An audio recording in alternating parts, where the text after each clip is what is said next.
Okay, so welcome everybody. So today it's about the architecture of data-driven applications.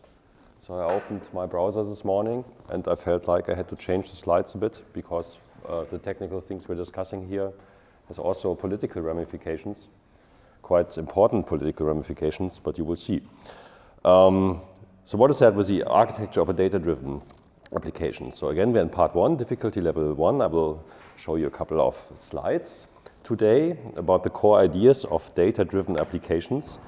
And that basically answers the question, how are database systems, database management systems, DBMSs, however you want to name it, used in a software stack anyway? So typically you don't use a database system as is, but it's used by some developer to provide some application, some web application, some service, yeah, but it's rare that people will directly use the database system, sending SQL and being happy with the results returned. I mean, this job role also exists, but that's not the most common use case. Yeah?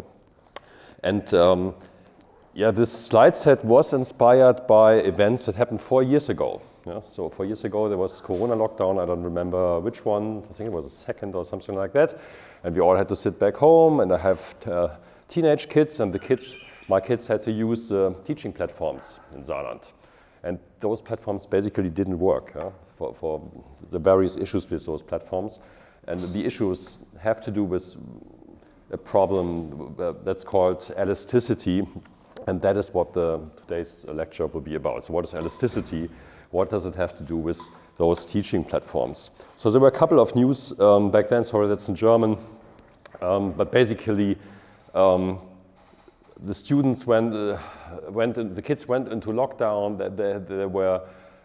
They switched to online teaching, and those platforms basically didn't work. There were all kinds of problems with that. Yeah, there were UI problems, there were performance problems. It basically didn't work, yeah? And it really hindered the teaching process. There were many reports on that, not only in Saarland but all over Germany, actually. The fun thing I'd like to show is really this was from Schleswig-Holstein, which has a very interesting, had a very interesting email address, an interesting URL at the time. Yeah? Not sure whether the developer was joking, but not sure whether they changed it now. Anyway, yeah, so there were many problems that you could see there. So poor to non-existing internet connectivity in schools. So that's also this pitfall when you hear politicians talk about digitization. Then typically digitization is translated with one technology. So digitization fails in Germany, so we have to provide internet connectivity and everything will be fine. Yeah, that's kind of the reflex you see often in politicians. But digitization has to do with many, many things. And just by fixing internet connectivity in schools, you haven't solved our problems. I'm sorry. Yes, there are many other problems with regards to digitization. No? But here you saw, okay, yeah, internet connectivity might be a problem. Of course, in the lockdown, it's not so much of a problem, because if people sit back at home anyway and hopefully have a decent internet connection, yeah, so the school not having internet is not the biggest problem, unless you have the server also in the basement of the school. Yeah, then it's a problem. Huh? Yeah, missing devices for some students. So some students simply cannot afford a suitable device, possibly combined with missing support from their parents. Yeah, that's also an issue that was partially addressed in Saarland. For instance, many schools now offer iPads.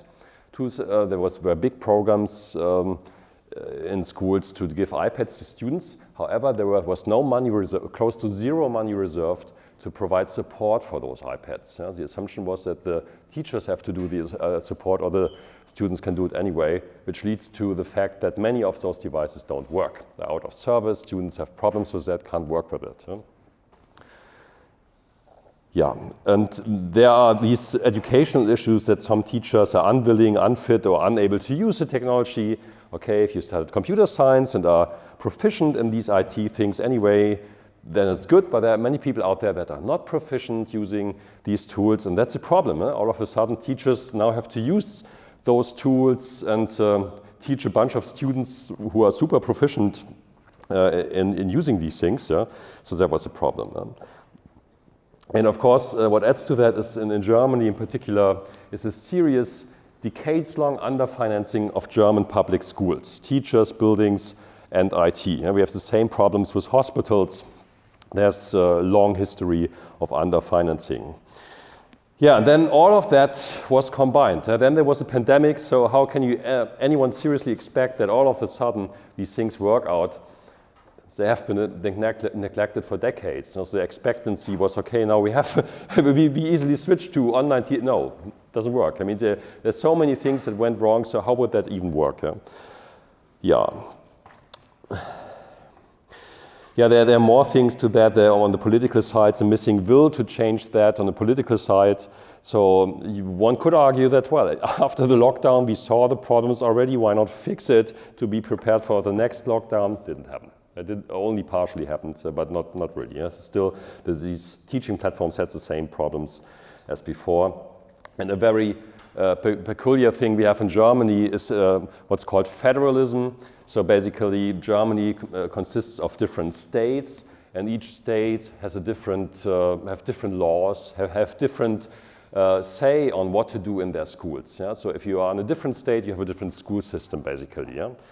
And that makes it hard because each of these states develop their own platform rather than using a common platform. So some states share a platform, but basically every state does what the state wants to do. Yeah? It's very independent, but with regards to IT, that's not a good idea. And then the other thing was that computer science and computational thinking is still not compulsory in some states. That was at least the case in 21. Now it was fixed in Saarland. Now it's becoming compulsory. And we are also educating more teachers here at this department.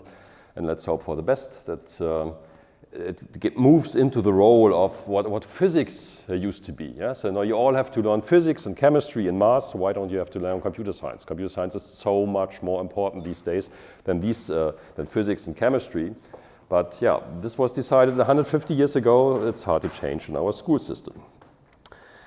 Right, yeah, in particular if you think along the lines of how much computer science is transforming everything, now it's the AI. The AI part of computer science is changing everything. So how can that not be compulsory in schools? I'm not getting it, right? Okay, yeah, when you look at the platforms, you see they're absolutely terrible, unintuitive UIs. So I had to look at some of those, and they were not good. Poor performance on all levels. Yeah, even with the website not being reachable, the system going offline for days, video calls being absolutely terrible. I've seen that multiple times with my kids. The teacher trying to do the video call, sending like 2 frames per minute or something like that. Not 60 frames per second, 2 frames per minute. Yeah, and you can't teach like that, it's impossible. Notifications not working, blah, blah, blah, blah. Long story, yeah. And the thing I will focus on today is missing robustness and close to zero elasticity. And when you think about one of the core performance problems, and you also see that for systems here on campus have the same problem. You go to Mensa. Our Mensa is not elastic. It does not have elasticity. Yeah? Every time the semester starts, you have long queues in the Mensa, all of a sudden. Yeah, yesterday I went to Mensa at 11:45. The queues were going like, yeah? How is that possible? I mean, it's such a surprise. There's students coming at the beginning of the semester that want to eat. Oh, that's a surprise, right? I mean, how could that happen? Yeah? So in such a situation, of course, you have to organize, you get more personnel, you have to make sure that the queues don't get that long.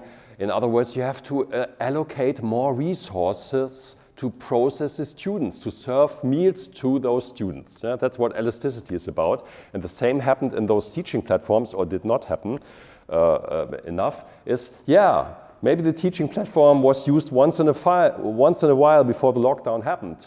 Now the lockdown happens, and every student in Saarland or Germany and whatnot is now forced to use the platform. That's a much, much higher load. How are you going to fix that? How do you allocate resources? That's called elasticity. So your application must be able to handle very different workloads. You must be able to allocate more resources or sufficient resources to not bring down the system. Yeah? And that's magic, and that's something you can nowadays do automatically and get it more or less for free if you do it the right way. But it wasn't done in those tools I've seen at least. Yeah? So we will mainly talk about this 8B aspects. Again, there are these other 7 aspects you can also talk about, but this is about technology, so let's focus on that. Yeah, here's an arbitrary teaching platform. Well, it's not really a full-blown teaching platform. It's our CMS. It's a content management system.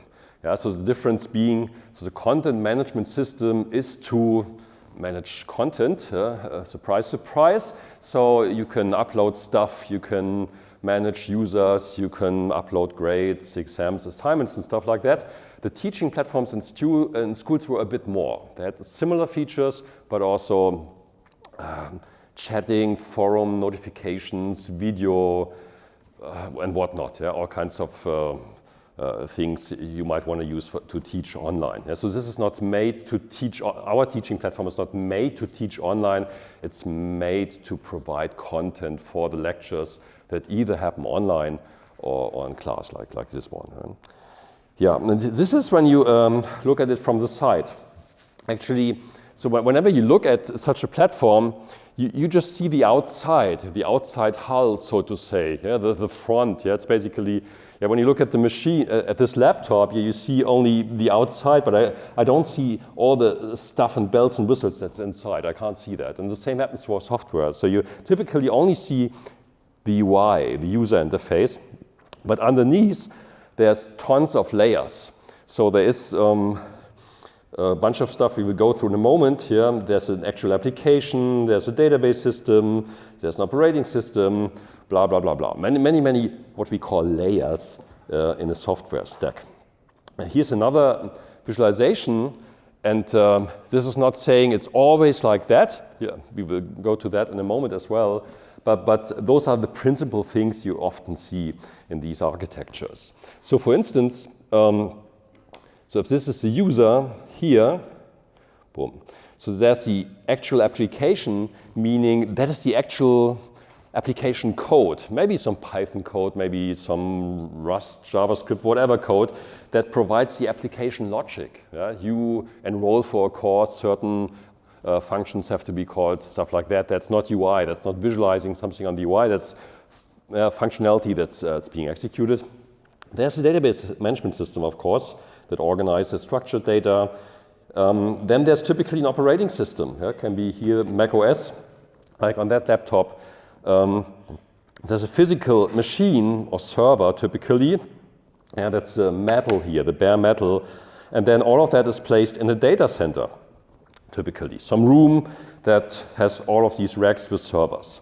In between, you might have an arbitrary number of virtualization layers. Yeah? So you might say, okay, I do not run my database system, I do not run my application directly on this operating system, but I virtualize through virtual machines, for instance. Yeah? So you can run whatever Windows on that Mac machine through virtualization using whatever, VirtualBox or any other VMware or whatever product. Nowadays, a very common approach to virtualize is to use a more lightweight approach through Docker. Yeah? Docker doesn't need a hypervisor, but it basically is just a Unix process with its own file system. Yeah? And it's very, very popular in these architectures. Maybe we get back to that later on. I highly recommend to look into Docker when building a real application. Okay, so then there's what I call the network. And don't confuse that with the internet or something you get when connecting through wireless LAN or LAN. The network means that's the arrows in between those layers. Yeah? So these layers have to communicate with each other.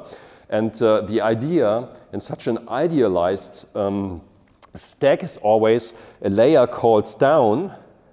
The database management system may call the operating system, but a layer underneath never calls up. It's only from top calling down, and then something is returned back up. Huh? So then would it make more sense to have the database management system in parallel with the runtime and not in parallel with? With your runtime and not as basically a Yeah, we will get to there, don't worry. Yeah, very good. So this is an idealized image you see in textbooks. Yeah? I will destroy that in a moment, don't worry. Yeah? But you should keep that in mind, just to have like the big picture. Like basically you visit a city and you want to have the big picture. Oh, that is that's that part of the city, that is the cathedral, that is this important museum, and that's the river. That's the kind of 10,000 feet view we're looking at. Yeah, reality is more complex as usual, but that's the 10,000 feet view. Yeah? It's important to have that in mind. And important here is, so what I was trying to say with this slide actually, is the network. So by network I mean, how are these layers communicating? So this could be function calls on the same machine. Yeah? So the application, whatever, calling a database management system through a function. For instance, in Django, you can configure Django to use this embedded SQLite system that's basically all about function calls. Yeah? Would be enough to do that. And you can also do a database connection and driver if you want, but it's not really via LAN or via whatever other network. Yeah? You can do remote procedure calls if you want. You can use any form of network call and response pattern. Yeah? So it depends on the types of layer, and it depends on which possibilities you have to use these different, to use the network, to call down to a different layer. So the arrows symbolize the network. That's what I'm trying to say. So the network is a much more general thing here. Yeah, and now we look at different ways to run or to deploy your application. Yeah, so, and I will now vary the subset of layers that you own in your and run in your basement versus layers you rent from somewhere. Yeah? So basically this graphic, I mean it's a bit, maybe I change to the next already, then you see the difference. This graph, the red is always the boundary. That's basically everything down that reddish line here, you rent. Yeah? So that basically means here, so all of this is provided by yourself. Everything underneath is rented. So what does that mean? So what is underneath the line? It's not on the graphic. That's a trick question here, of course. Yeah. The electricity infrastructure. Yes, right. Infrastructure, electricity. Yeah, maybe the Grundstück. Grundstück, English. Real estate, yeah, where you put your data center. Yeah, that you rent, but then everything else is yours. Yeah? That's the approach. Yeah? In contrast, here in hosting, you rent the physical servers. Yeah, so you don't provide the servers yourself. You don't buy servers. You don't buy machines. You don't unwrap the servers when they are delivered and put them in racks. You don't install the operating system on the servers. You get the servers. Yeah, you rent the physical servers. Yeah? And that's called hosting. Yeah? So you go to a web hoster typically, and then you can, I want to have a physical server, one height unit for that, and that means hosting. But if you go further up, you could also say, okay, I don't care about physical servers. I just care about machines in the sense I connect via my terminal, my Unix terminal, Linux terminal, and then I want to have a shell on such a machine. And it's enough for me that the machine looks like a real machine, a virtual machine, but doesn't have to be a physical machine. I mean, what does physical even mean to you if you don't have access to the data center, if you don't have access to the rack anyway? So for you it doesn't matter because the only access you have to the machine is via your terminal. So you would feel already if you don't have access to the physical server, then it's kind of virtual already anyway. There's no real difference. Yeah? And virtual machines can be run in many different ways. That's a different topic, more for like an operating systems course, probably. But basically, the idea is that you simulate an operating system, or that you simulate hardware plus operating system on a physical machine. So this physical machine could run different operating systems in parallel, like whatever, Linux and Windows and whatnot, in virtual machines. And if you are on that virtual machine, you don't see a difference. Yes, the applications, the native applications can be run on those virtual machines. Yeah, if you log into the virtual machine, you don't feel any difference. Yeah, unless if you go really deep, maybe you find out some things, of course, yeah. But the idea is to abstract away from physical machines. And that's called infrastructure as a service. Yeah, as a service, so AAS, we will see that suffix multiple times today. It means that the infrastructure, it's kind of misleading. It's basically virtual machine as a service because infrastructure is a much wider term, but that's how it is called. Yeah? So you rent virtual machines and then you can do with that what you want. That's a very typical use case. We also do that for the master application system we're developing. You do that in all kinds of situations. So until, I don't know, 10, 15 years ago, the typical reflex would be to, if I as a group needed computing resources, I would buy some big server and put it in my backyard and run the stuff. But that has changed a lot in the past 10, 20 years or so. Now if I need computing resources, I send an email to our IT administrator and say, hey, I want to have another virtual machine. And then very quickly I get a virtual machine.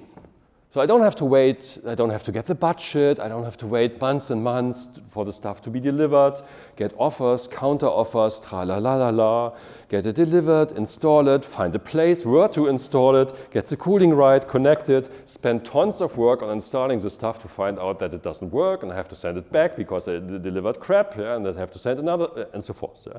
So just get the virtual machine. Yeah. It's so much easier and serves most purposes. Yeah, but you can go higher in this world. You can say, okay, I don't even want to care about that low level.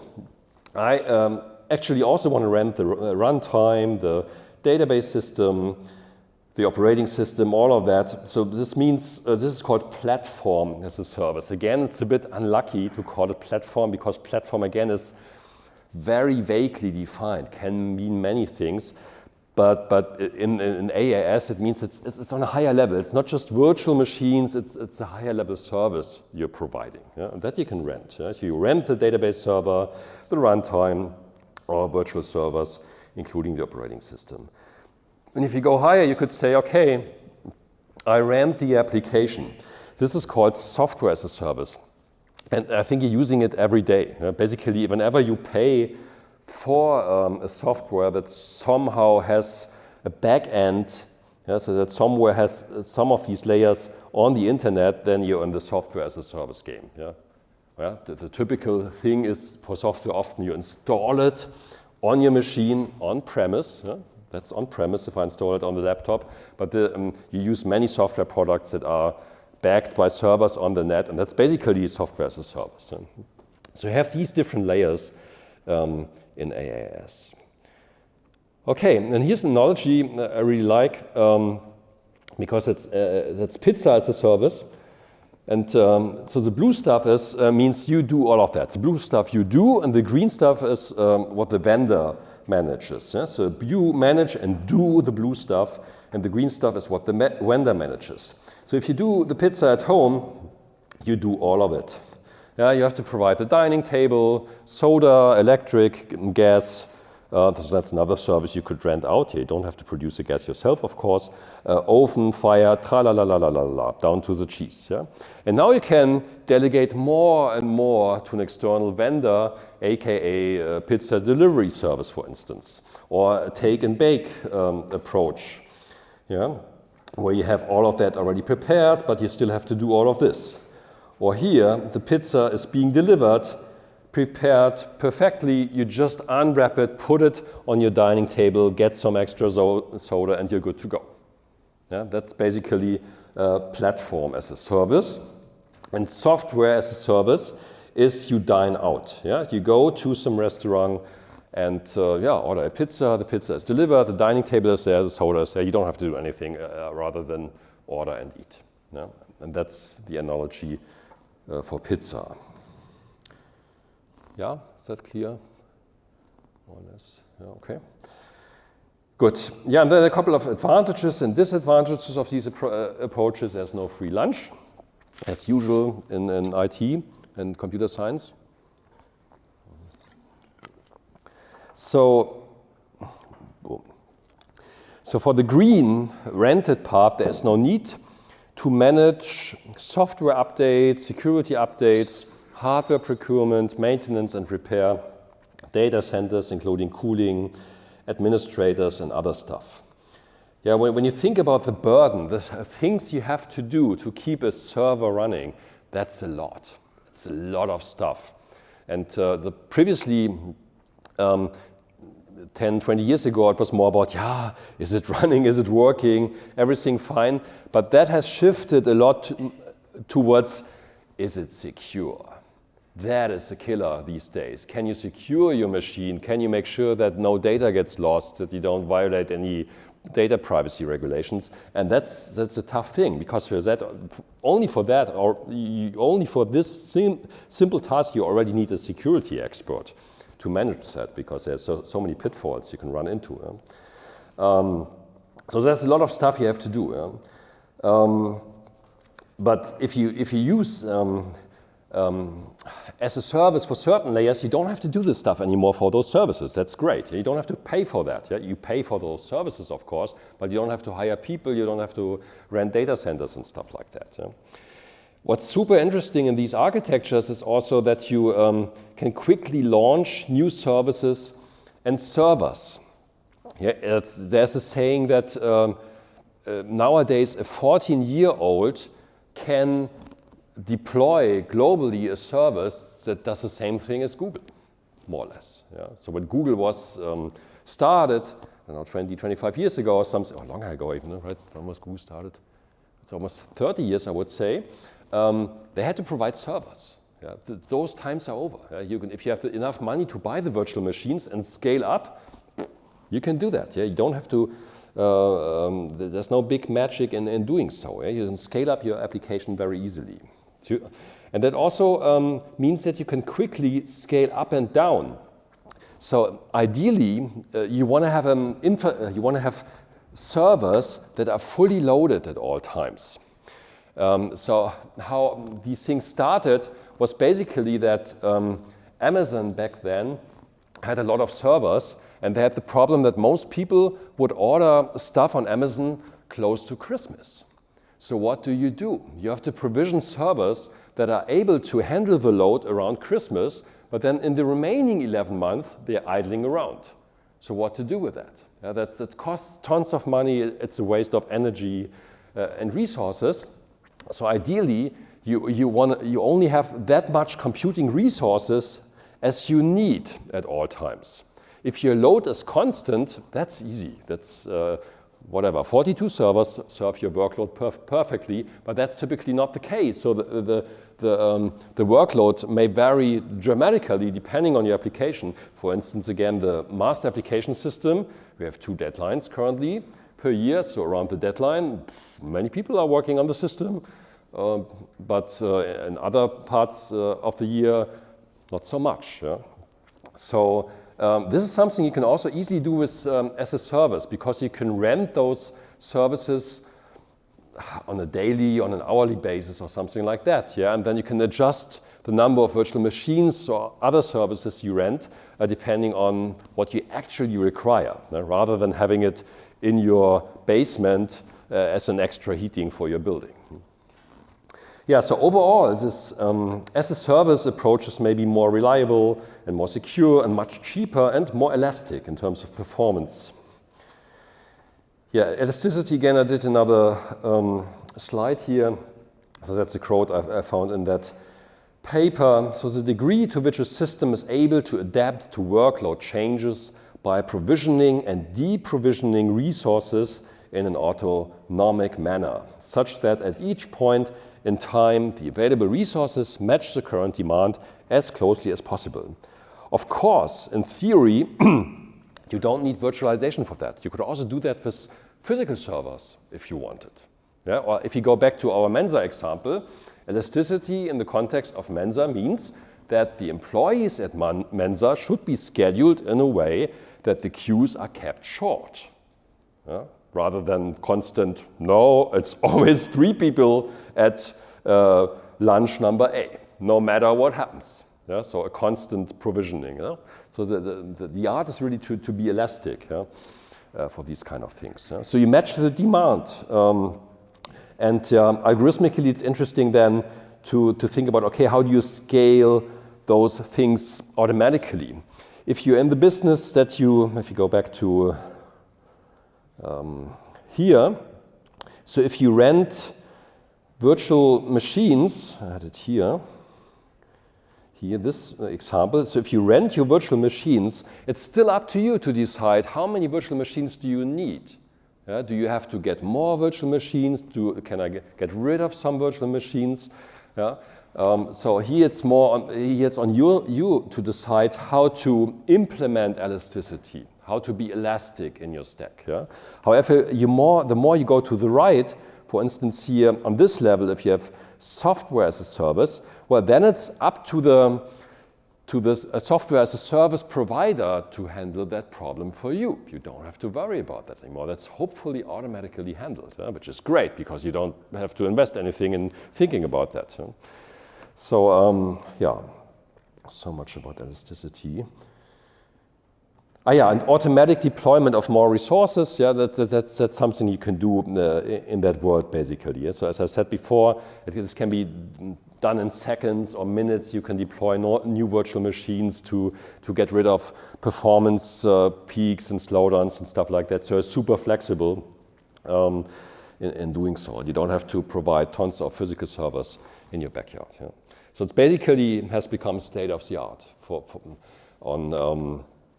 when deploying applications. And maybe one footnote here that's the interesting thing is you would say, okay, now you have the decision to either develop your application cloud ready in a way to be virtualized easily, but nowadays applications are developed in a way that you can easily move back and forth those applications. So even if I run applications here, they're often virtualized or wrapped in Docker containers and stuff like that to make this pushing back and forwards to make this decision where to run which container, where to run which virtualization bubble can be changed pretty easily in a good application architecture. And I would highly recommend to do that. And you mustn't take a decision, okay, at the beginning of the project, I will make a decision whether I run it on bare metal or I run it in the cloud. No, think about that when starting the project already to make it as flexible as possible, to have the degrees of freedom later on to push the application around.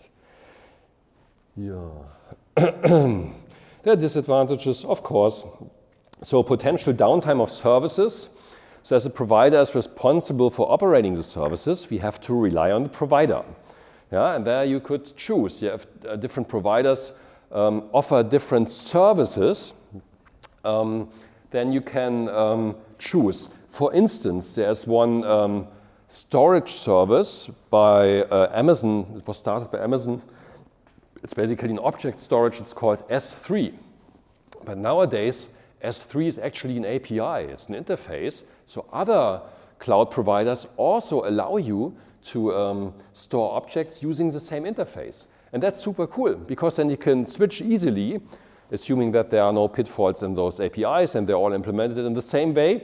But if it's the same API, like with SQL, you can in theory switch to a different provider. And that's awesome. Yeah? So you can choose and take a look at, oh, is that a good provider, is that a bad provider, which one am I going to pick? Yeah? So for instance, again, going back to data privacy issues, in our master application software, we also use S3 for backups, but not with Amazon for privacy issues, but with some European provider. Yeah? But it's the same interface, and we can quickly switch to some other provider if you want to.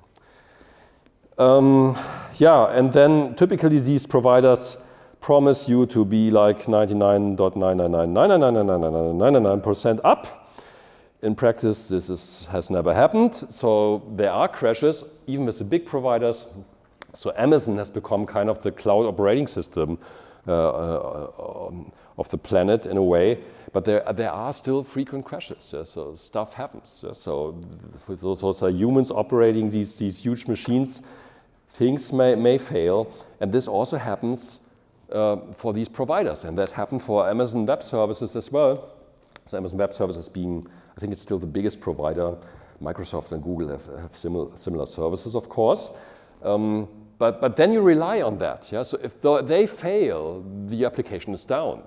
And that may cost a lot. Yeah? If your website and your business depends on these services is offline for a long period of time, there's nothing you can do about that. In contrast, if you ran it on premise, maybe you could have done something about it. Yeah, so it's not an easy thing to say, yeah, whatever I do, I must run it in the cloud because Professor Dittrich said the cloud is so cool. Yeah, no, it's not easy. It's not so easy. It depends. If you have a big team of people who really know what they're doing and you believe like it's a better decision to run it on premise, maybe you're better off running it on premise. I don't know. Yeah? You just have to make an informed decision. Don't blindly run into using technology X, Y, or Z, but think about that. What are the pros and cons of using those technologies in the first place? Yeah? Or design your software in a way that you can still change. Yeah? As I said before, if your application is Dockerized anyway, you can push it back and forth relatively easily. No, I don't say easy. Easy and Docker shouldn't be mentioned in the same sentence, to my understanding. No, it's kind of easy, but there are pitfalls. But it's kind of easy and it's super helpful. Okay.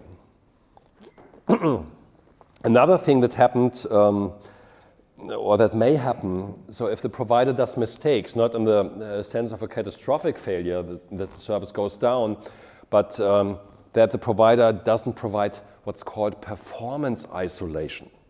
So you get a virtual machine, and you believe that at all times I get a certain computational power from that machine. The same holds for I/O. Yeah? You rent a storage service, and you believe that at all times I get the same performance. That's not true. Yeah? So if you run virtual machines and monitor what's going on, you will notice that sometimes you might get better performance, and sometimes you get less performance. And that is the case if the performance, if you don't have perfect performance isolation. If the hypervisor or whatever virtualization technology is used does not guarantee that each virtual machine at all times gets performance X, Y, Z. Yeah, that may happen. Huh? I've seen that multiple times. It happens, for instance, easily. So many anecdotes today. Running out of time. You see that, for instance, if you run a virtualization server on hard disks. Yeah, hard disks, seen that stuff? These mechanical storage devices your grandparents used to store their diploma thesis. Yeah, so that's basically a spinning a disk and platter is loud and slow. Yeah, and if you run a virtualization service on something like that, and at virtual machines, you're screwed so quickly you wouldn't believe it, because these devices don't provide for good parallel access to the device. Yeah? That's called random access. We might look into that later on in this course. Yeah? But I'm just saying it may happen. Yeah? So, and if you feel like there's an issue, you maybe want to talk with your service provider. Let's hope there's an email address for your service provider that you find and you can talk to. Yeah? That's another issue. Okay, yeah, one thing, that's also what I added to this slide this morning because I learned that the hard way. Developers need to learn cloud technology.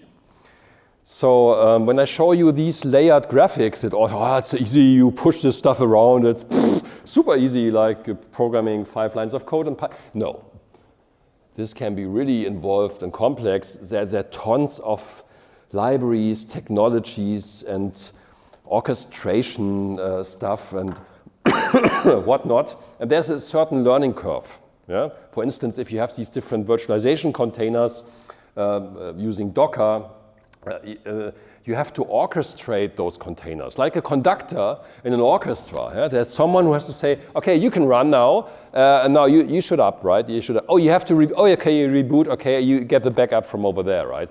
So that's a conductor. And there are different technologies for doing that. One is through Docker Compose, the other is through Kubernetes. And all of these technologies come with a learning curve. It's not for free. It's not just reading about one web page and then you're good to go, because once you screw up something, maybe you need expert knowledge. Yeah? So that's the flip side of the coin in a way that, yeah, I mean, okay, you introduce a new technology in your stack, you better have someone who understands the stuff, and you better have someone who is there. So if you only have this one guy and he or she breaks his or her leg and is not there for 4 weeks and then something happens, so then you do what? Yeah? Or the guy is on holidays. Yeah? So you need redundancy in knowledge in your team. And whenever you introduce a new technology, it's not enough to have one, you have to have redundancy, multiple people that can help and fix problems if problems occur. Yeah? So that's an overlooked thing in these things. Yeah? So you see that also not only with clouds, but with any technology, any library you use in your system, be sure you have people who understand what the heck is going on. Yeah? If you blindly use it and then you have a problem, oh, that hurts. Yeah? So there are reasons for keeping things simple at times. Yeah, and those are the two extremes again. Yeah, so when you make a decision, so on-premise versus software as a service, on-premise on the left, also I've switched off. So on-premise versus software as a service. So you must make a decision how to run your application. Yeah? So here you run the show and take the risks that things can go wrong. Are you sure that you have the staff knowledge and experience to run all of this? Versus others run the show. And this is probably people who do nothing but that. They may have dozens of experts for each layer in a big provider. Of course, there are providers that have only this one guy, Peter, who manages all of the layers in the backyard. And if he sees on holidays, you're screwed as well. Yeah? But for bigger providers, I mean, there are also tests on quality of service of providers and stuff like that. Yeah? So you can have a certain confidence that the services are relatively robust and stable. Yeah? Versus if you go on-premise, yeah, you should be aware that you have to manage all of this yourself, and that requires a lot of manpower, yeah, or woman power. Woman power, manpower, stupid word, manpower, right? Person power, what is the politically correct way of saying that? Anyone knows? Huh? Women power, woman power. Okay, women power. Okay, and again, I mean, you should have seen this from any software engineering programming course.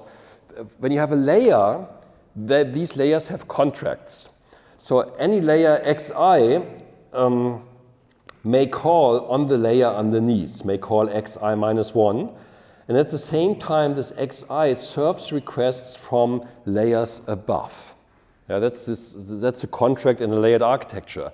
Whenever you feel, while implementing a layer, that you want to call up, no, don't do it, think twice. There might be interesting exceptions for doing so, maybe in push-based architectures, but conceptually it's always the layer underneath, you serve something, you serve a request from above.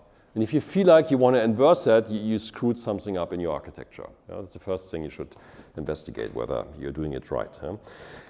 And what's important is these layers must also be able to handle failures. Yeah, if anything goes wrong, yeah, for instance, the database system may crash. Yeah? So a very important feature of database systems, and we will look at that maybe around January or something like that, is also if the system crashes for whatever reason. No electricity, the hard disk breaks, or you just kill -9 the process of the database system. Why not? Yeah, the database system will restart, recover automatically, and get back to a consistent state. It's complete magic. There are tons of fantastic algorithms doing that, but it's not in a half-baked state. It's not in the state where, as it is violated, that some of the changes done by transactions are there, others got lost. No, it's perfectly consistent. And that's complete magic. But that's one of the strong features of database systems, that they survive crashes. And okay, if you, if you kill the disk and there's no disk anymore, then the database system can't do anything about that. Yeah? But then there might be backups and replicas and stuff. A longer story. We will get there. Yeah? But in general, these layers should be able to handle failures. Yeah? And some failures you can handle easily, others maybe you can't, and so forth. Yeah?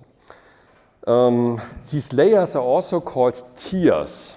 It's a weird term for German to read, but I don't know. English language is weird at times. So tiers. Yeah? So what are the problems of this conceptual view, this conceptual layer graphic? Huh? So it just says there is a layer named X, and in principle it is responsible for doing Y. Yeah? The database management system is responsible in principle for doing database management stuff. So it manages all the data and allows you to process transactions and queries. But what's missing here is how are those boxes and arrows implemented, and what is layer anyways beyond the conceptual view? And a good example is something like that. So if you say, okay, here in the conceptual view you have like a data center, but the data center is actually many things. There can be many servers run in that data center. So you could have a data center with a physical server, and in the physical server there are multiple database management systems being run, and so forth and so forth. Yeah? So all of that, and of course the data center is much more complex than that, but all of that is abstracted away into saying that, yeah, that's one layer, that's one box, and that's called data center. Yeah? So that's what I said what I meant before by saying, so this on the left is really a 10,000 feet view, a very abstract view on the principal structure of an application, yeah? But reality is more complex. And if you, oops, why doesn't it move forward? Yeah, and the other thing that happens is that you see sometimes that layers are broken and they're not organized like that. So you see it already in database applications where you have an application, and that may operate on a runtime, maybe some Django ORM and Django web framework, if you want to coin that a runtime, and that operates on a database management system. But it may also happen that the application bypasses those layers to write files to the file system of the operating system, completely ignoring that layer. So the arrow is jumping in a way over a layer. It's not completely obeying the contract here on the left that, yeah, the app should only be talking to the runtime, which should only be talking to the database management system, and so forth and so forth. Then the other thing that may happen is embedded layers. Yeah? So here on the left, it really sounds like, yeah, it's a separate layer. It's really a decoupled thing that runs underneath in a way. Yeah? You already alluded to that with the runtime underneath. Well, why isn't it more like there? Why isn't it on the same level? Stuff like that. Yeah? So you can question those things. For database systems in particular, you can embed database systems. Embedding meaning it's included in your application code like a library. Yeah? SQLite is a great example of that. DuckDB is another example of that. Basically, you just import SQLite in your Python code, and then you send SQL commands to that. And if you change anything, if you send a transaction, insert, update, delete, those changes will be written down to a file. Yeah? So SQLite basically writes the stuff to a file, yeah, which is stored on the operating system, but it's not a real separate layer. I wouldn't say so. Yeah. And now we look into the issues that may occur in such an architecture with regards to performance. So if we go back to our conceptual layers, what happens is something like that. So the user does something on the client layer. It clicks somewhere in the application. So the client interacts in turn with the application. You click a button, there's a request being sent to the application. It could be through a REST call or something like that. Some HTTP request is being sent. That's the second part. Then on the application layer, some code is being run, and the code might trigger some calls to the object relational mapper or the database system directly through SQL. No matter what, somehow it will send a request to the database management system. Yeah, then the database system does some stuff, query optimization, whatnot, retrieves data, might write some files, may read some files, and so forth and so forth. Eventually it will return a result to the application, which in turn returns the result to the user. So that's what's called a round trip. How do I undo? So that's what's called a round trip. There's one trip from the user, the call, or what the user is doing makes one chain of actions, triggering different actions through the entire stack to eventually change something or display something on the UI. That's what's called a round trip over the different layers in that architecture. Yeah. We assume for the moment that this runs on one physical server. Yeah, so this gray box is visualizing exactly that. So your application, Django, the database management system, no matter whether it's embedded or not, a separate Postgres instance and whatnot, and storage is all running on the same server. That's what I'm assuming for the moment. Yeah, and then you have some users. Yeah, some users will interact with your application. Everything may look fine. Then you might have more users. Huh?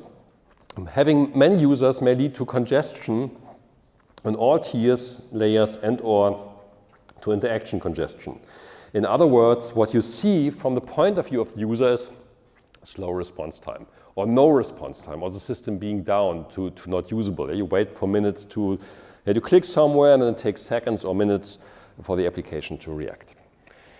And then you can investigate, okay, where does that even happen?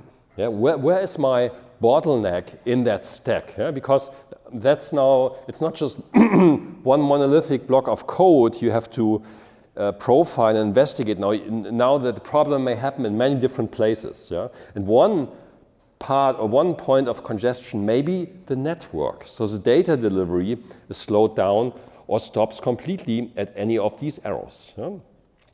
Be it that there are too many file reads and the network is overwhelmed, or it could also be the storage system overwhelmed, or that the result sets being sent around get too big, stuff like that. And that's something you can investigate. So if you are in a situation like that, you can check the networking and the round-trip behavior. You can monitor these things constantly, but if you are in a situation where the performance is bad, you can check, okay, is the network bandwidth okay? Is it saturated? Is there somewhere a bottleneck that the data can't be sent quickly enough? How long does the round trip take? And so forth and so forth. And one thing you could check, the first thing here I would highly recommend is to check the amount of requests being sent from one layer to another. So how often, so how much data is returned, but how often do you call down in the stack? How often does the application call down to the database management system? How often does the database management system call down to storage? Yeah, there are very well-known problems in that space. In the undergrad lecture, I briefly touched this n+1 query problem. If you have never seen that, look it up back home. But basically, it means that Django ORM manages to create a separate SQL statement for each and every row in the result set. If you have 100,000 rows in your result set, Django ORM will create 100,000 SQL statements plus epsilon. That's completely crazy and will bring down your server down easily. And it's very easy to overlook as a Django developer. There are remedies for that, yeah? But that's something we typically forget when talking about databases. In the undergrad lecture, you learn, oh yeah, there's a query coming down, a query optimizer, tra-la-la-la, magic, returns result, or everything is fine. Oh yeah, there's another query coming down, everything is fine. Yeah? No, here, this n+1 query problem is about the user clicks somewhere, and then Django ORM all of a sudden triggers 2,000 SQL queries. That is not good. Yeah? So even if you have a super duper high-performing database system, you want to fix that on the Django level. Yeah? The same happens one layer below. Yeah? There might be too many I/O requests being sent from the database system to the file system.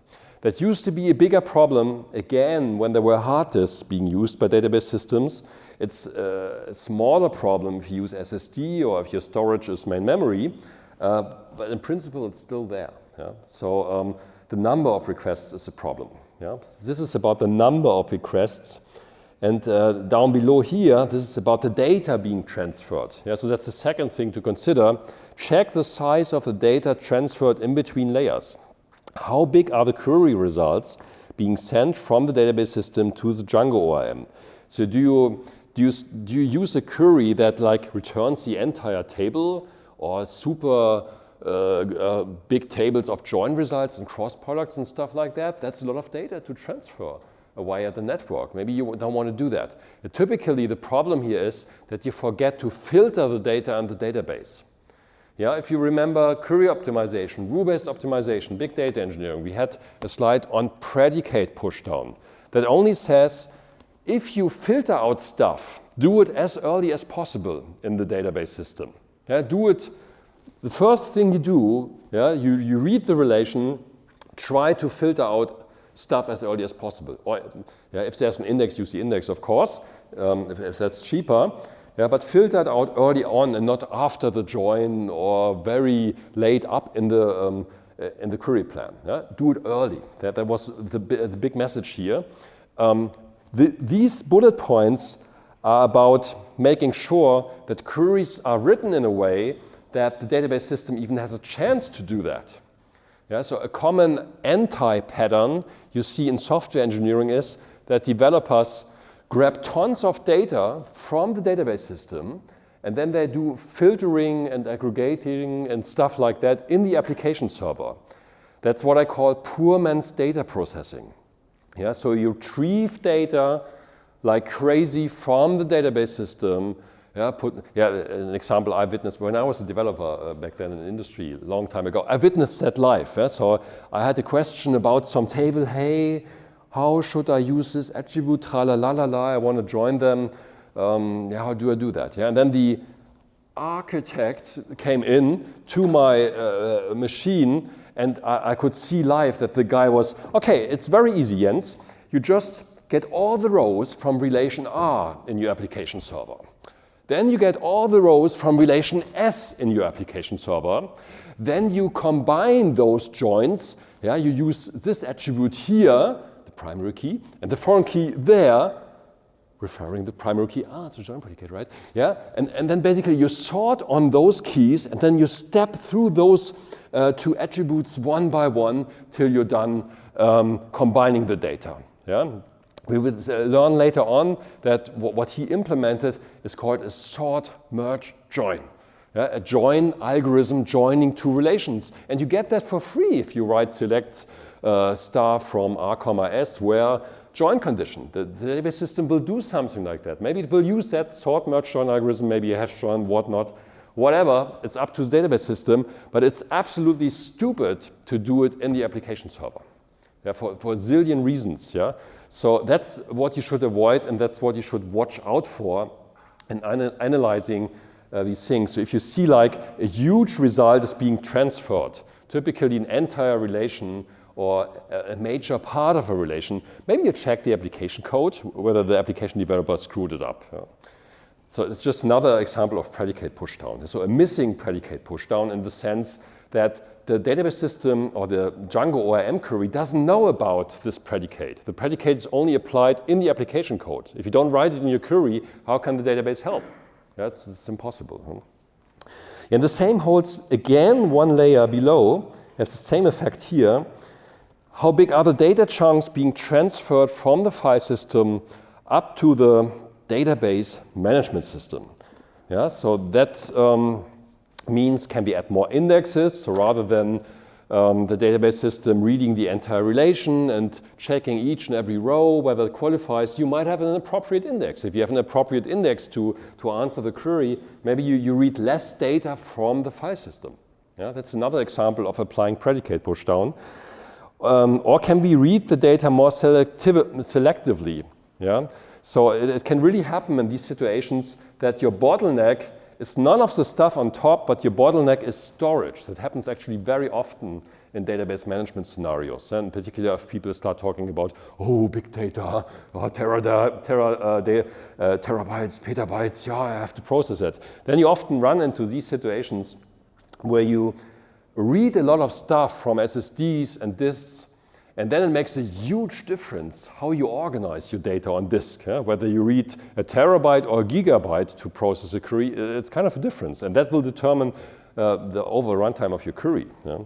So that's a trick thing you should watch out for. Yeah, another thing that may happen is congestion in the app. That's another performance problem.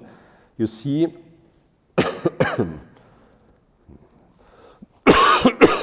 sorry.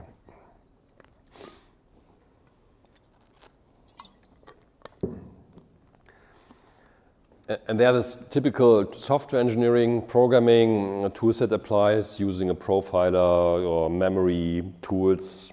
In Python you don't need that, but in C++ to find leaks and stuff like that. You can check the CPU and memory load. Check the implementation. The most frequent thing is hidden square complexities actually.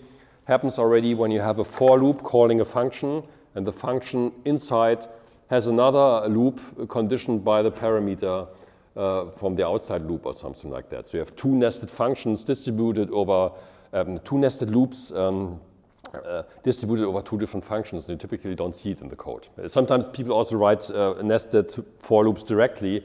Whenever there's nesting of for loops, watch out for square complexities. Memory usage could be checked. Yeah, that's what I meant before. Check for poor man's data processing. Check threading, logs, unnecessary waits. Check for long-running transactions. So what is a long-running transaction? It depends on how you implement your application. So if you have a begin commit pattern, and if you implement your UI like the user displays something, and that means you send a begin transaction and then your operations, but you don't say commit. That means that the transaction is kept open until the user interacts again with the UI.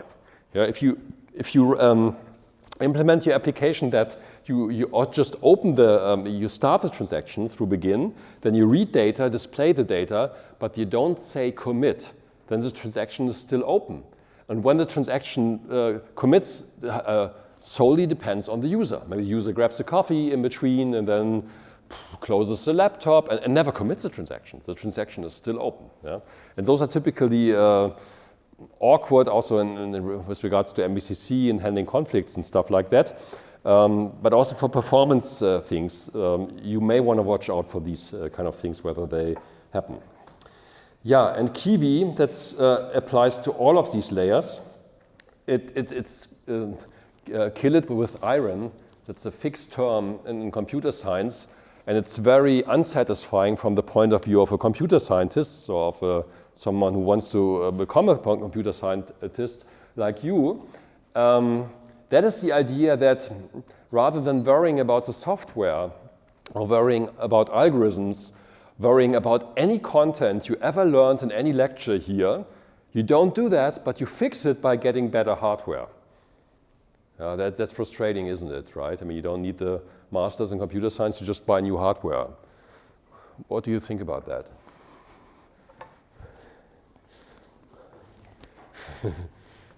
Some ideas. So is that a good idea or a bad idea?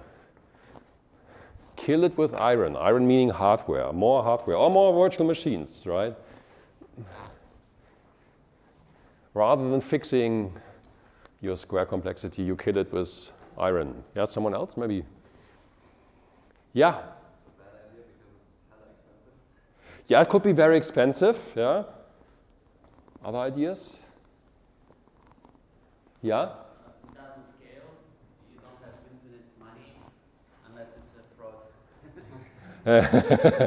I mean, in particular for square complexities, you won't have the money to fix that, like for every kind of performance problem, right? You don't get this squarish number of virtual machines. You will be running out of money. Yeah? That's true. Are there any advocates of kill it with iron? What could be a reason for using it?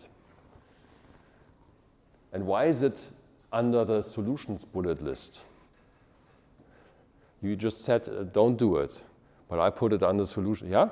In the instances where we don't need the resources for a longer period of time, we can extend or we can have more resources, and once the transaction is done, we can Yeah, cool, to do something like elasticity in a way, right? Yeah, so you could, you have a problem. That's basically what I said when talking about elasticity in the first half of the lecture, saying you add more resources, aka virtual machines.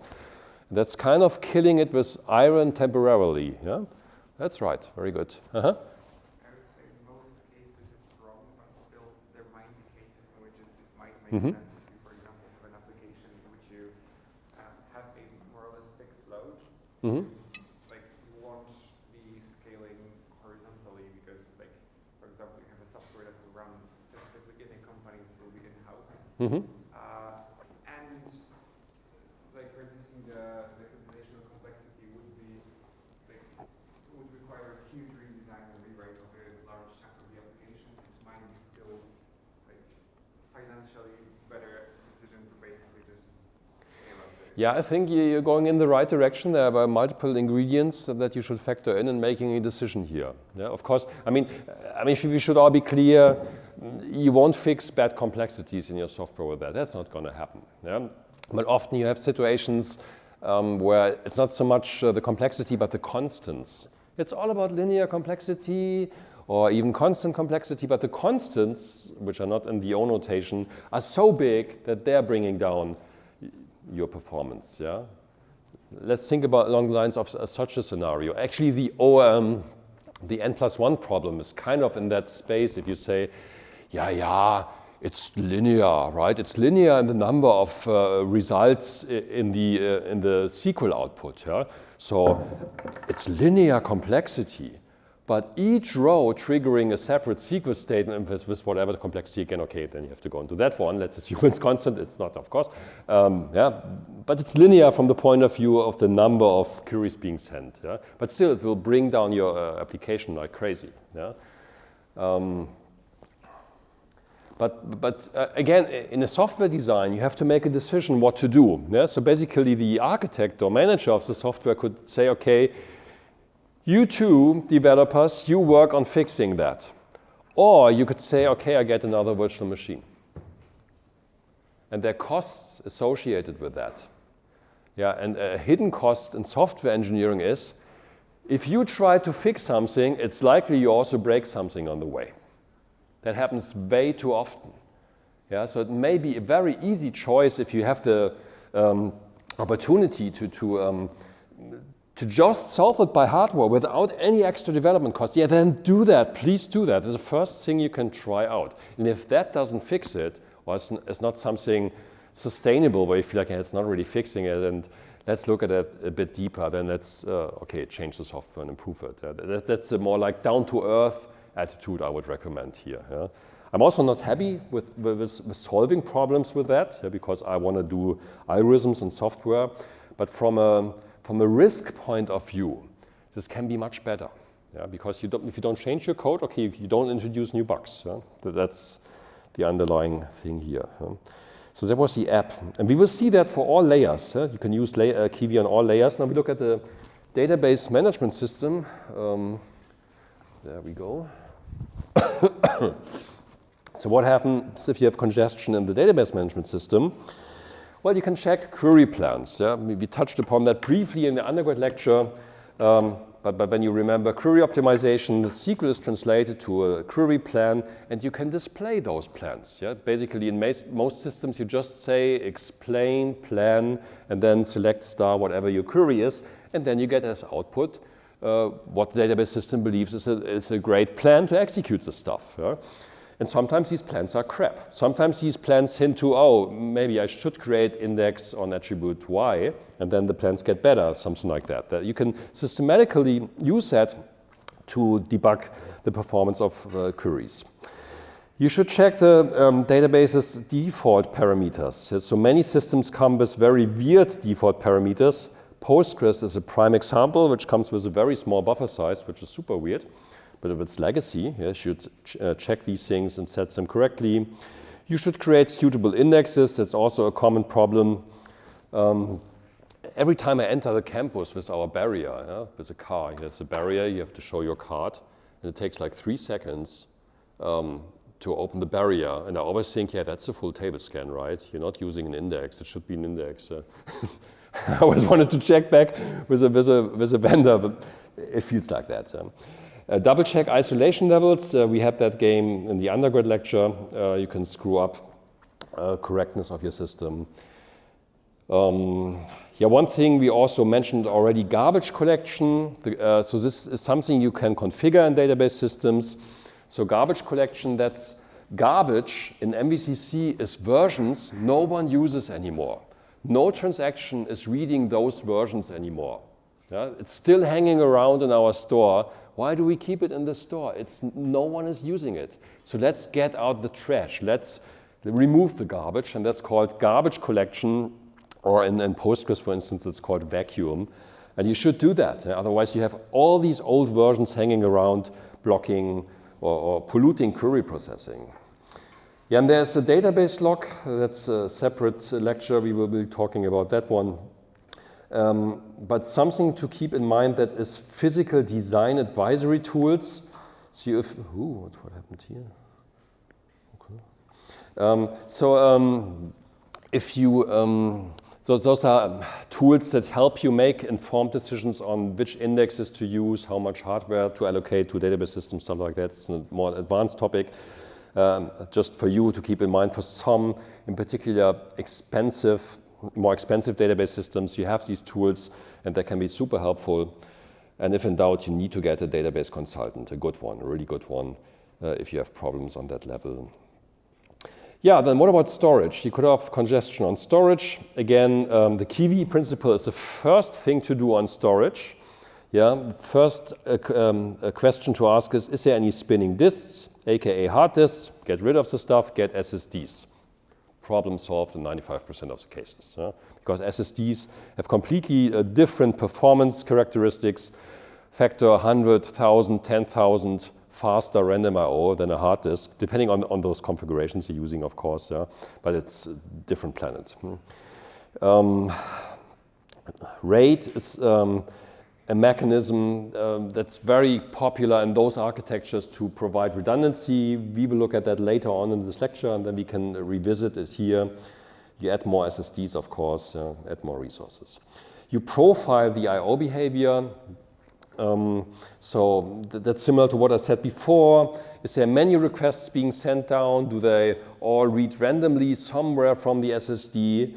Or is it a bandwidth problem, which means that you transfer a lot of data, but it doesn't get through because the pipe, basically, to the storage system is not big enough, stuff like that.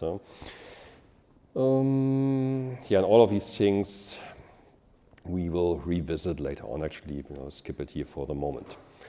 Yeah, then what you can do is scale up. Yeah? So that's also a fixed term in this world. That means to fix performance problems, we can add more resources to a physical or virtual server, which means we add CPUs, memory, SSEs, and disks. So it still looks like one server. However, this server now is backed up by more resources. Yeah? For the user, it looks like one, but we have more CPU, disks, cores, and whatnot. The opposite is scale out, meaning to fix the performance problems, we can add more physical or virtual servers and assign them to the load. Here, layer-wise, that's one option. The other is here. Okay, I was wondering. Okay, so two types of scale out, if you wish. Yeah? So here, so previously we said, okay, all of these tiers, all of these layers are run on the same server. Then the next step I did was, okay, I assign more resources to this server, which still supports all of these tiers, all of these layers. But another way would be to say, okay, I run each application on a separate server. That's also a very common pattern you see. For instance, for storage, it's not just a file system. They are just big machines that are just storage servers that are then used by dedicated servers just running the database management system. and then you have applications being run on a separate server. Scale out can also be done inside a layer. That means now you say, similar to this data center graphic we had before, you say, okay, now we have multiple servers. So the conceptual single layer is now backed by multiple servers. Again, could be virtual machines, could be physical machines, but you add or remove servers to have more computational power here. The same you can do on the application layer. That was actually one of the major contributions SAP did 30 or 40 years ago, that they could scale their applications by adding more application servers. Yeah? Well, was a major contribution and fixed a couple of performance problems. So, yeah, so there are challenges with elasticity. You want to scale up and down automatically. You want to hide that from the users. They shouldn't know this magic. You want to be able to cope with any problems on the way, like network or any other kind of hardware, software, and consistency issues.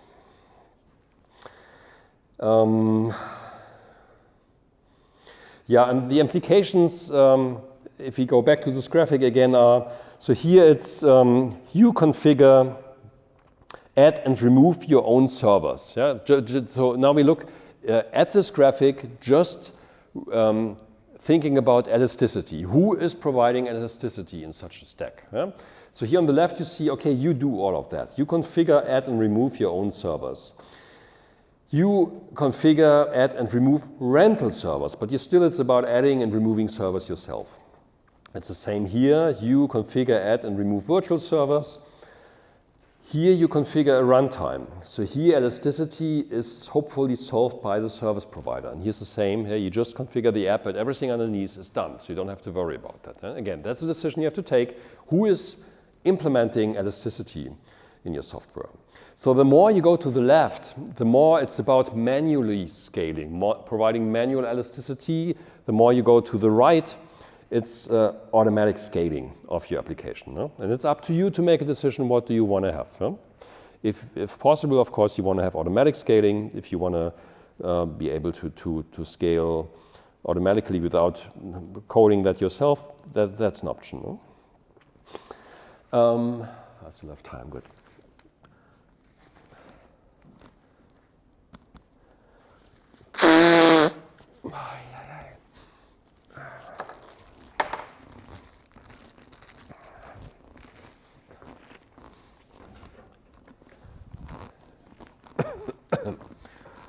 Okay, that brings me to the technical summary. So Foo as a service models are very suitable for many applications, in particular teaching platforms, but in general any platform with potentially many users and or heavy workloads. So if you feel like your information system, your application might get many users eventually, or the number of users may vary, or for other reasons the load in the application may vary for whatever reason, then you should think about that from the beginning, how to make your application elastic. That's super important. This may be much cheaper overall, maybe more reliable and secure, so there's no guarantee, but it may be more reliable and secure. You get automatic scaling, few people need to run the huge apps, and possibly you have a lower total cost of ownership. That's also a fixed term in IT, meaning that is the sum of all the costs for running the application. That is hardware, that is service fees as a service, that is data center, rental, that's whatever. Yeah? So that's a sum, and you try to minimize that sum, of course. And actually, for some companies, there's a trend nowadays to go back to more like towards on-premise, because cloud in certain scenarios has become so costly. It's also a warning. You can really crash your credit card if you use cloud services blindly. Yeah, so it's for instance, an easy way if you want to really spend money for nothing, a lot of money for nothing, is install Elastic. Elastic is a monitoring service.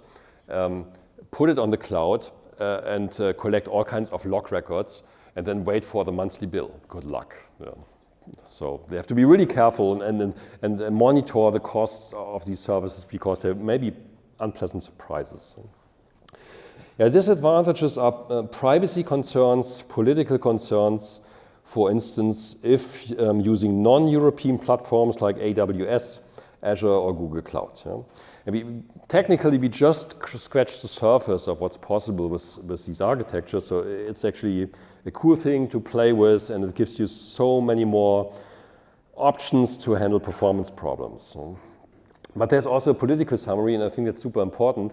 That is this foo as a service, anything as a service, are simply different shades of infrastructure. So it's the same as streets, railways, water, gas, and electricity supply. And that's often overlooked. Yeah? So when we talk about infrastructure, we typically mean streets, we mean railways, but there's way more to it. And I claim, that's personal opinion at this point, but every country should provide and maintain this as part of its infrastructure. Every country should do that. Few are doing that. I think Estonia is running a bit in that direction, but definitely not Germany. Yeah? But the key question is, why does the public finance roads but not technical infrastructure? If you need any technical infrastructure today, you have to rely on companies. And that leads to that people buy applications where the major building blocks, the pillars, the services are bought from companies. Yeah, you see the discussions that are triggered by this morning's events. Yeah, if you see like, okay, now we have all of these applications, and some of these applications run on AWS, run on Google, run on Azure, and you don't know what's going to happen in the US with this president. Yeah, he had clear fascist comments, and there is a fear that the US will flip into a dictatorship, kind of whatever happens. It's really terrible what's going on, and the things that were what's on the agenda of that person. What does it mean? Yeah, if the state takes influence on the services that are run here in a democratic country, what does it mean for your application? Is that something you want to think about? Maybe you want to think about that a little bit. Let's hope for the best that we don't have to think about these things. Yeah, but it's a thought. Yeah? The same, it's a different level. It's the same with data privacy. Yes? So for certain applications, you mustn't use American service providers because the data must reside on European servers. Yeah? There are clear regulations on that. But here it's a similar thing, because you give those people power on your applications, on your technical infrastructure. Do you want to do that? I think it's an absolutely stupid idea. Yeah, and if you think about what infrastructure means or should mean in the public context, it's something like that. Yeah? So we want to have reliable networks, cable and wireless and mobile, no matter where we go. We want to have an internet backbone, including routing and DNS, digital identities. Estonia is actually doing something like that. Secure and accountable communication service. Hypothetically, assume super rich billionaire who gets bored buys a social network for a lot of money and then flips to a certain party, changes the algorithms, the ranking algorithms, to favor his contributions, his notes on that hypothetical example. It didn't happen in reality, sure. Didn't happen, right? Yeah? Hypothetical. Yeah? So assume those text messages he sent on that platform get ranked higher because he instructed engineers to rank them higher. They get hit billions of times. We have numbers on that by now. Yeah? And he's on a clear side. He is spreading lies like crazy, fake news like crazy. He actually, and we already mentioned that in the undergrad lecture, he fired the fake news team and made sure that every extremist view could say whatever they want on the platform. So that's a huge influence on a democratic nation with regards to votes and toppling such a democracy. Yeah? So it's insane. That shouldn't happen. We should secure against these kind of scenarios. The same is for storage services like cloud, any data service, search and query services. That's an age-old discussion. Actually, these proposals were made, I think, 30 years ago when Google came up. Yeah? So Google has a lot of power with the ranking of search results again. If you rank high, you're in business. If you're on page 2 of Google, you're out of business. No? There's a saying, the best way to hide something on the internet is page 2 of Google, because no one goes there. Yeah? And yeah, but if you have the power to change the ranking function, then you have a lot of economic power as well. Yeah? And so why is that in the hand of a company? This is completely insane. Sorry. Yeah, this is a service should be provided by any nation, actually. And the same is for virtual machines. Virtual marketplaces, the same thing. Yeah? Every city has a marketplace. There, people can go and trade stuff, sell and buy stuff. But the marketplace is provided by the city. Now, if you go to virtual markets, that's all in the hand of companies. They can control the ranking, they can control prices, they get tons of money for the stuff. Sorry, that's a bad idea. Yeah? And for citizen services, it's the same thing, but that's still kind of in the hand of our cities or states. It depends on the service. Yeah?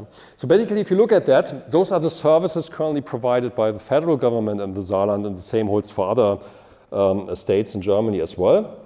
So basically nothing. And so we have kind of a digital identity. Actually, our passports are relatively powerful. Rarely anyone uses the stuff, but actually they could do much more. We could use them much more. Citizen services are available here and there. It's getting better.